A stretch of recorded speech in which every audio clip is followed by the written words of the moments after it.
नमस्कार दोस्तों, स्वागत है आपका हमारे YouTube चैनल बातें जीएसटी में। आज का टॉपिक है एडीबी, एशियन डेवलपमेंट बैंक है क्या, इसके बारे में अच्छे से अध्ययन करते हैं। ये एक ऐसा अंतर्राष्ट्रीय संगठन है जो एशिया के आर्थिक विकास का बड़ा स्तंभ है, यानी एशियन डेवलपमेंट बैंक। भारत और अन्य देशों को इससे क्या लाभ होता है और भारत की इसमें क्या भूमिका हो सकता है। आइए शुरू करते हैं पूरी जानकारी आसान भाषा में। यहाँ पे देखा जाए तो ये एशियन जो एडीबी है, एशियन डेवलपमेंट जो बैंक है, उनके जो सदस्य देशों हैं उनका यहाँ पे वर्णन किया गया है। ऑस्ट्रेलिया है, ये जितने भी एशियन कंट्री है ये सब आ गया, और ये वाला पॉइंट, ये वाला भाग, ये इतना, यानी ये एशिया इधर वाला भाग, और ये वाला भाग जो प्रशांत महासागर है वो वाला भाग, तो ये सब इनके सदस्य देश हैं। यहाँ बात करते हैं एडीबी की स्थापना कब हुई थी। तो एडीबी की स्थापना हुई थी 19 दिसंबर 1966 को। इसका जो मुख्यालय है मनीला, फिलीपींस के मनीला में है।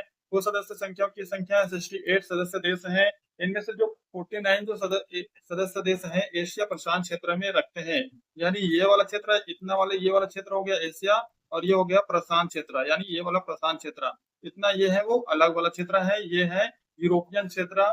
इसका जो मुख्य उद्देश्य है वो एशिया और प्रशांत क्षेत्र के देशों में आर्थिक और सामाजिक विकास को बढ़ावा देना, यानी कहीं किसी देश को, जैसे एशिया वाले देशों के प्रशांत वाले क्षेत्र जो इनके सदस्य देश हैं 68 जो सदस्य देश हैं उनको आर्थिक लाभ पहुंचाना, सामाजिक विकास करना, इतना इनको बढ़ावा देने का काम करना, गरीबी उन्मूलन, बुनियादी ढांचा, शिक्षा, स्वास्थ्य, ऊर्जा जैसे क्षेत्रों में मदद करते रहना, गरीबी को क्या करना है, हटाना है, उसके लिए मदद करना, कुछ बुनियादी ढांचा बनाना है, जैसे कि कहीं कंस्ट्रक्शन का काम करना है, वर्ल्ड बैंक से तो पैसे लेते ही है, साथ में जैसे इंफ्रास्ट्रक्चर का कार्य करते हैं तो फिर एडीबी का भी पैसे लेते हैं, कुछ कल्याणकारी कार्य करते हैं तो फिर एडीबी से हम लोन लेते हैं, और एडीबी भी हमें लोन देने में सक्षम रहते हैं। शिक्षा के क्षेत्र में जागरूकता फैलाने के लिए, स्वास्थ्य के क्षेत्र में जैसे कोविड-19 आया था तो उस समय भी हम एडीबी से लोन लिए थे। ऊर्जा क्षेत्र में, ये सब क्षेत्र में मदद करने के लिए ये एडीबी तत्पर रहता है। इनका मुख्य काम होता है, इनका मुख्य काम ये है कि लोग, मतलब जो देश हैं, इनके सदस्य देश हैं, उनको आर्थिक सहायता। अब बात करते हैं इनकी संरचना। एडीबी की जो संरचना है क्या है, एडीबी की जो कार्य प्रणाली है एक कारपोरेट की तरह कार्य करता है। इसमें एक बोर्ड ऑफ गवर्नर्स होता है जो हर सदस्य देशों का एक प्रतिनिधित्व इसमें होता है। बोर्ड ऑफ डायरेक्टर होता है, इसमें एक जो होता है वो संचालित करते हैं, नीतियां बनाते हैं। एक प्रेसिडेंट होता है जो प्रशासन का, एडमिनिस्ट्रेटिव का सर्विस होता है, जैसे कि 2020 से अभी तक है असाकवा, ये क्या है, अभी इसका प्रेसिडेंट है। एडीबी का जो निर्णय होता है वो वोटिंग पावर के आधार पर होता है, जिसमें जापान और जो अमेरिका है उसका अधिक प्रभाव देखने को मिलता है, इसलिए इससे कभी कभी इसमें इसके लिए ये आलोचना होती रहती है। बात करते हैं इसमें भारत की भूमिका क्या रही है। भारत है वो एडीबी का एक संस्थापक सदस्य रहा है। एडीबी के सबसे बड़े उधारकर्ता में से ये शीर्ष में भी रहा है, यानी हम अगर देखा जाए ऊपर से नीचे तो तीसरे चौथे नंबर में आते हैं कि ऊपर ये सबसे ज्यादा हम यहाँ इससे एडीबी से क्या लेते हैं, लोन लेते हैं।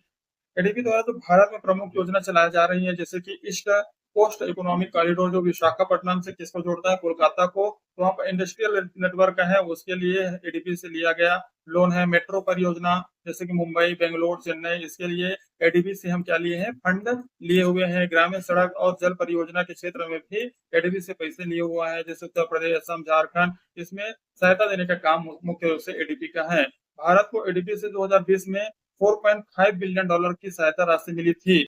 ये जो सहायता राशि है कोविड-19 महामारी के समय मिली थी, तो कहीं ना कहीं एडीबी भारत के लिए बहुत महत्वपूर्ण आर्थिक संस्था की तरह कार्य करता है। ये ऐसे तो एक इंटरनेशनल वित्तीय संस्था है जो एशियन देशों और प्रशांत जो देश हैं उनको क्या करता है, जो इनके सदस्य देश हैं उनको लोन देता है ताकि उनकी जो आर्थिक स्थिति है उसको मजबूत किया जा सके, विकास कार्य के लिए इसको लोन दिया जा सके। अब बात करते हैं एडीबी की कैसे फंडिंग आता है, एडीबी को पैसे कहाँ से मिलता है।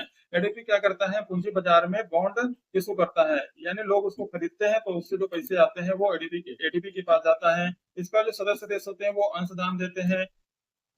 इसमें जो सबसे ज्यादा प्रभाव रहा है वो जापान का और अमेरिका का रहा है, तो कहीं ना कहीं इनका जो वोटिंग पावर भी ज्यादा देखने को मिलता है।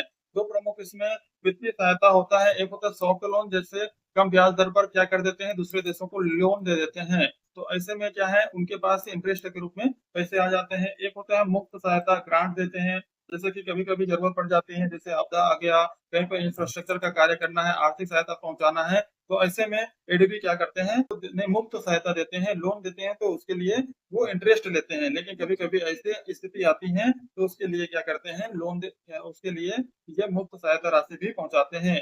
ये मुख्य रूप से अगर बात किया जाए विकासशील देशों के लिए एडीबी आईएमएफ से अच्छी हैं, क्योंकि आईएमएफ कहीं न कहीं क्या शर्त मनवाने का काम करता है। भारत को इनसे क्या लाभ हुआ? एडीबी भारत की इंफ्रास्ट्रक्चर डेवलपमेंट है, उनमें मदद करता है। Skill India, make in India, smart city जैसी योजनाओं से जुड़ी कई परियोजनाएं हैं, उनको फंडिंग देने का कार्य एडीबी करता है। बात करते हैं जैसे कि एडीबी ने मुंबई मेट्रो लाइन 2 और 7 के लिए 926 मिलियन की सहायता राशि दी गई थी। इसकी कभी-कभी आलोचना होती है कि ये अच्छा से काम नहीं करती, इनकी चुनौतियाँ भी आती हैं, क्योंकि एडीबी के पर जो आरोप लगाए जाते हैं, इससे फंडिंग से संबंधित लगाए जाते हैं। जैसे कि गरीब देशों के प्रति समर्पण की कमी है, यानी गरीब देशों को आसानी से फंड नहीं देते हैं, पर्यावरणीय मानकों की अनदेखा कर देती हैं, क्लाइमेट जैसी इश्यू इसके पीछे आती रहती हैं। जापान और अमेरिका का जो प्रभाव है, इसमें ज़्यादा देखने को मिलता है, इसलिए इसकी आलोचना ज़्यादा मात्रा में की जाती है। इसके अलावा बात किया जाए जो बड़े प्रोजेक्ट होते हैं, भूमि अधिग्रहण और विस्थापन से जुड़ी समस्याओं को भी ये देखी गई हैं। भविष्य की दिशा क्या होगी? एडीबी का अब green energy, digital infrastructure, climate जो चेंज है, ऐसे क्षेत्रों में फोकस दे रहा है। भारत जैसे देशों के लिए एडीबी एक स्थायी विकास का मजबूत साझेदारी बनकर उभरा है। कहीं न कहीं एडीबी भारत के लिए एक अच्छे से आर्थिक संस्था के रूप में खड़ा है। ये कहीं निर्माण कार्य हो, कहीं पे आर्थिक सहायता देना हो, तो फिर हमें यानी इंडिया को एडीबी क्या करता है, लोन देने में मदद करता है। तो कहीं न कहीं इसका अगर निष्कर्ष निकाली जाए, तो ये भारत के लिए तो है ही, इसमें जापान और अमेरिका का थोड़ा प्रभाव ज़्यादा देखने को मिलता है, लेकिन ये भारत के लिए अच्छा से काम कर रहे हैं वित्तीय मामले में, क्योंकि ये एशिया के जो आर्थिक विकास है, उसकी एक रीढ़ की हड्डी बन चुका है।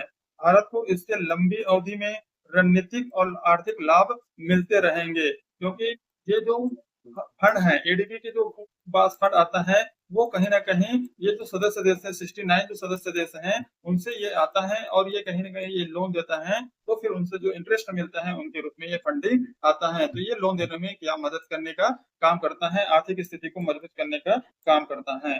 अगर वीडियो अच्छा लगे तो हमारे यूट्यूब चैनल को लाइक कीजिए, सब्सक्राइब कीजिए। मिलते हैं नेक्स्ट वीडियो में, तब तक के लिए जय हिंद।